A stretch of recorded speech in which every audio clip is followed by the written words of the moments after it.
Fala pessoal, tudo certo? Muito prazer, meu nome é Eduardo Cosmin, sou o criador desse canal lindo e maravilhoso. Hoje, nesse vídeo aqui, eu trouxe um assunto importantíssimo para vocês, que não é uma coisa que só o investidor tem que se atentar, mas sim qualquer pessoa desse mundo. Todo mundo devia ter uma, todo mundo devia se preocupar em ter uma, mas quase ninguém faz isso.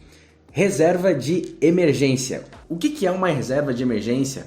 Para que serve? Por que eu tenho que ter uma? Como se faz uma e quanto dinheiro tem que ter? Todas essas perguntas nós vamos responder nesse vídeo aqui e você vai sair daqui sabendo fazer uma reserva de emergência de respeito. E para quem ficar até o final, eu vou dizer exatamente o que eu faço com a minha grana, o que eu faço com o meu dinheiro, como que eu vou investir ela na renda fixa, para que eu monte uma reserva de emergência adequada para o meu perfil, tá? Lembrando que isso aqui não é uma recomendação, mas sempre dá uma luz para as pessoas, né?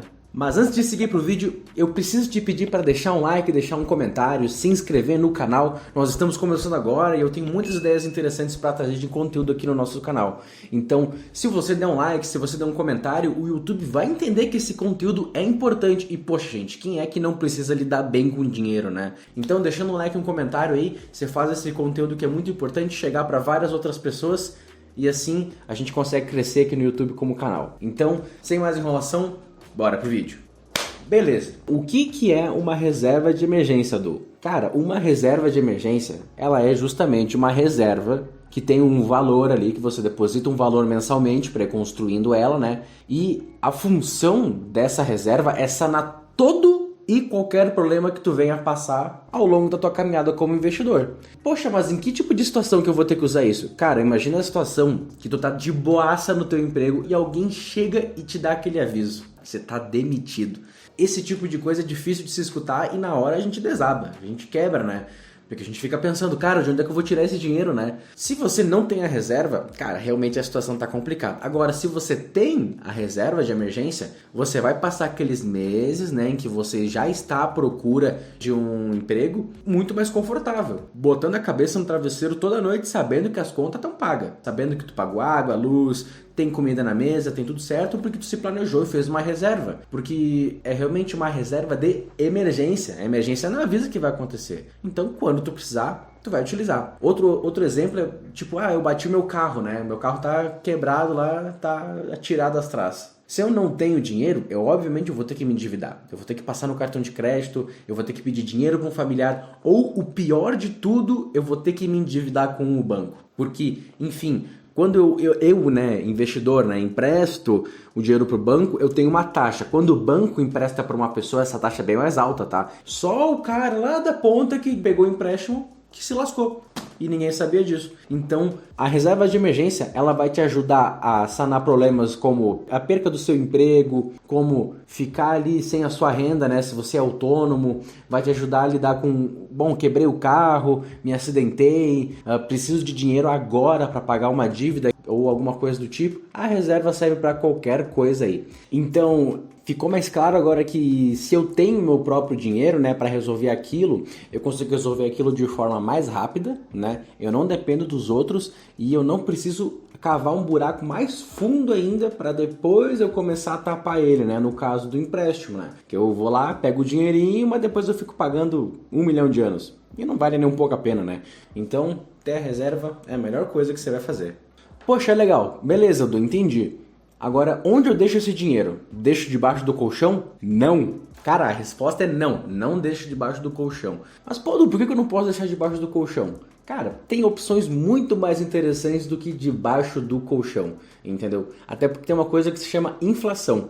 E a inflação, como a gente já viu aqui no canal, né, ela vai corroendo o poder de compra do seu dinheiro. Então, deixar o dinheiro num lugar onde ele não trabalha para ti, cara, realmente é perder dinheiro. É perder dinheiro mesmo. Então, não subestime o poder da inflação. Coloque numa aplicação mais conservadora. Que tipo de aplicação é essa? Nós temos CDBs de liquidez diária, né? Nós temos também o Tesouro Selic, que está dentro do programa do Tesouro Direto. E também, assim, ó, nós temos outros tipos de fundos, né? Nós temos, por exemplo, as caixinhas do Nubank, o porquinho do Inter. Esses lugares onde o dinheiro fica muito acessível, de forma bem prática, é muito interessante.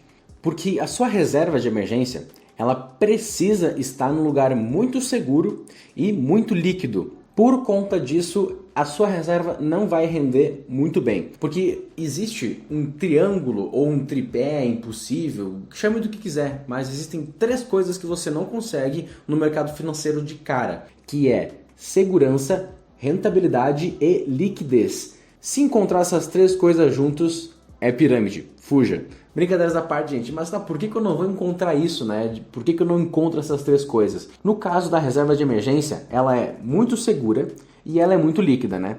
Por conta disso, ela não rende tão bem. Poxa, por que ela não rende tão bem, né? Porque ela já está te dando esses 2 aqui, né? Ela já está te dando um investimento muito líquido e muito seguro. Por conta disso, ele não vai render tão bem. Agora, existem algumas ações que elas são muito rentabilizadas, que elas têm muitos rendimentos e que elas têm muita liquidez. Você consegue vender ela todo dia, basicamente.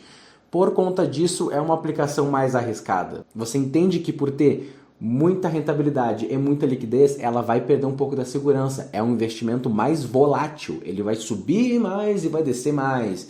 Então, nas baixas, pode ser que se tenha menos dinheiro, né? E também existem algumas outras aplicações, por exemplo, os títulos pré-fixados do Tesouro Direto ou alguns CDBs pré-fixados, né? Que vão segurar o seu dinheiro até o final, porque eles vão ser muito seguros e eles vão ter uma rentabilidade boa. Então, por isso, eles vão tirar a liquidez do seu dinheiro e você vai ter que deixar o seu dinheiro mais tempo preso ali, né? Se tentar retirar antes, esquece o acordo, não tem aquela rentabilidade. Então, pensando numa reserva de emergência, né?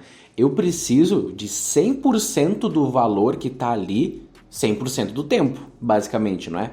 No caso da reserva de emergência, a gente busca uma aplicação líquida e segura. Basicamente isso. E nesse tópico se destacam algumas aplicações, né? Por exemplo, nós temos CDBs de liquidez diária, né? O que é um CDB? É um certificado de depósito bancário.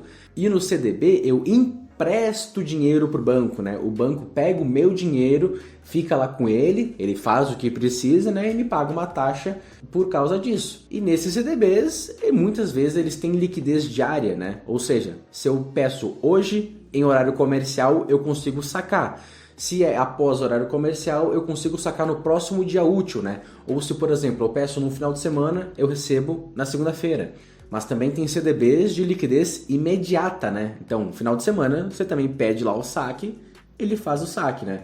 E aqui embaixo, eu estou deixando alguns prints desse tipo de aplicação, de como você encontra, né, esse tipo de ativo no mercado, que muitas vezes a pessoa pensa que vai jogar lá na corretora, CDB de liquidez diária, e vai aparecer o gerente conversando com ela.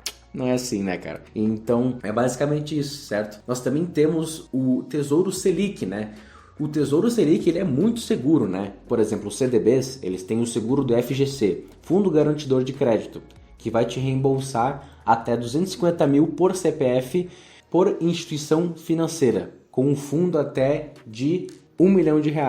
Então, se você tem R$1 milhão dividido em 4 instituições financeiras, 250 mil para cada, se uma quebrar, se outra quebrar, se outra quebrar, se outra quebrar, você ainda restitui o seu 1 milhão. Certo? Mas também tem que investir muito mal para quebrar as 4, né? Mas o Tesouro Selic, ele tem a garantia do Estado, né? Ele tem a garantia do Estado, né? Então, se realmente o Estado não tiver condições de te pagar, isso significa que o Brasil já ruiu, que a gente já está numa situação muito mal das pernas, né? Então, assim, é realmente o último dos casos em que o governo não vai te pagar. Por isso que existe garantia do Estado, é tão seguro e confiável. E também nós temos outras opções. Por exemplo, nós temos algumas opções de caixinhas, né? Que é uma caixinha ali onde você organiza suas finanças entre seus objetivos e você pode criar uma ali para reserva de emergência. Inclusive, você pode utilizar uma que tenha a opção de resgate imediato, né? Para ter o dinheiro mais rápido.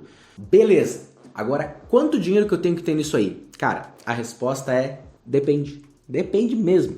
Depende de quem você é, do seu custo de vida, de várias coisas. Mas vamos por partes. Por exemplo, se eu sou um funcionário público concursado, né, e eu trabalho, por exemplo, no âmbito federal, né, trabalho diretamente para o governo federal. Cara, o governo federal é simplesmente o dono da máquina de imprimir dinheiro. Trabalha justamente para o dono da máquina de imprimir dinheiro, que não vai te atrasar o teu salário um dia sequer. Então, pensando no funcionário público, que recebe sempre bem certinho, cara, é muito tranquilo que ele tenha sua reserva de emergência de até 3 meses do seu custo de vida ou do seu salário. Eu prefiro do salário inteiro. Mas isso é uma coisa minha, do Eduardo, né? Mas tem muitas pessoas que fazem esse cálculo só somando o seu custo de vida, mas eu pego a renda, né? Então, pensando no caso do funcionário público, é muito tranquilo que essa pessoa tenha 3 meses do seu salário guardado, né, em alguma aplicação muito líquida e muito segura para ter como reserva de emergência.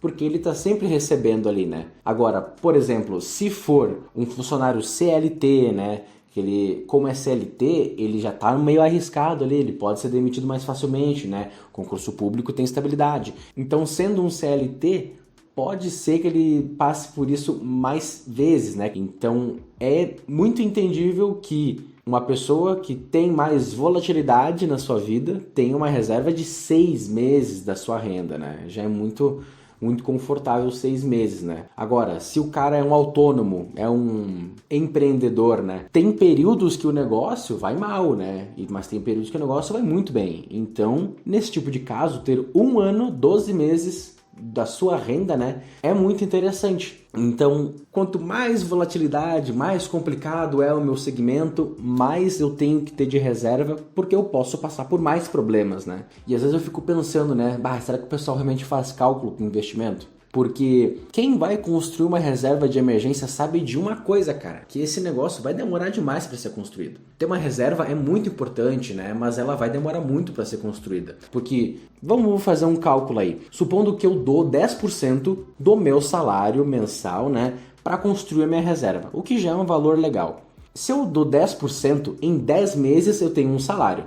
Então, em 20 eu tenho 2, em 30 eu tenho 3, em 40 eu tenho 4, em 50 eu tenho 5, em 60 meses eu tenho os 6 meses de renda que eu quero. Cara, 60 meses são 5 anos, cara. 5 anos é muita coisa. Em 5 anos pode ser que a bolsa tenha disparado, cara, que já esteja nas máximas. Pode ser que o Bitcoin tenha multiplicado 1, 2, 3 vezes o seu valor.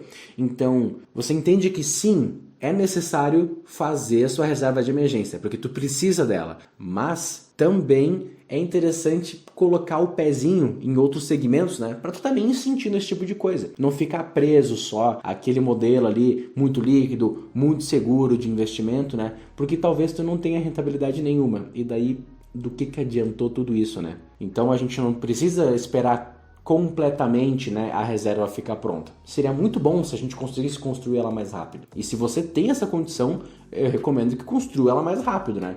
Mas se não existe essa condição, vai tentando outras coisas, né? Também estuda muito esse tipo de mercado para você começar a comprar suas primeiras ações, seus primeiros fundos imobiliários e construindo a sua reserva junto, e você vai levantando seu patrimônio de uma vez só, não se prendendo só a reserva de emergência, né? Porque senão você vai abrir mão de muita rentabilidade. E agora, como prometido, né, cara, o que eu faço com o meu dinheiro? O que o Du faz com o dinheiro dele? Gente, a minha reserva de emergência, ela é dividida em 3 partes. Eu acho interessante que ela esteja em 3 partes. Então, eu divido a minha reserva nesses 3 lugares. Eu coloco uma parte em Tesouro Selic, uma parte num CDB de liquidez diária, tá? E a outra parte no RDB de resgate imediato do Nubank. Eu coloco nessas aplicações. Por quê? Eu tenho diferentes níveis de segurança e também de liquidez, né? Algumas ali eu tenho liquidez diária e numa outra eu tenho a liquidez imediata. Dependendo da situação, eu uso a de imediata, né? Agora, pode esperar um pouquinho mais, eu posso pegar de um outro lugar da minha reserva. Só que também é bom a gente diversificar nas instituições, porque se eu tiver problemas em uma instituição, aquela instituição vier a ruir, talvez eu não tenha mais aquele dinheiro. Talvez demore muito tempo até que o FGC, né, o Fundo Garantidor de Crédito, me pague. Até lá vão ser 60, 90 dias de pura dor de cabeça. Então, sempre começa a organizar a sua vida financeira dessa forma. Se blindar contra os problemas que podem acontecer. Porque é dessa forma que a gente chega na independência financeira e consegue ser dono de si mesmo. Então, além da gente diversificar nos segmentos, né, eu também acho interessante que a reserva de emergência e seja diversificada em 3 lugares muito líquidos, muito seguros, muito acessíveis. Então, pessoal, espero que tenha ficado bem claro para vocês aí como é que a gente monta uma reserva de emergência, quais são os pontos necessários a se observar quando vai montar uma, né? Lembrando que esse vídeo aqui não é uma recomendação de investimento, mas a gente sabe que é importante sim ter uma reserva de emergência, né? E se você gostou desse vídeo, deixa um comentário, deixa um like aqui embaixo, se inscreva no canal e até a próxima!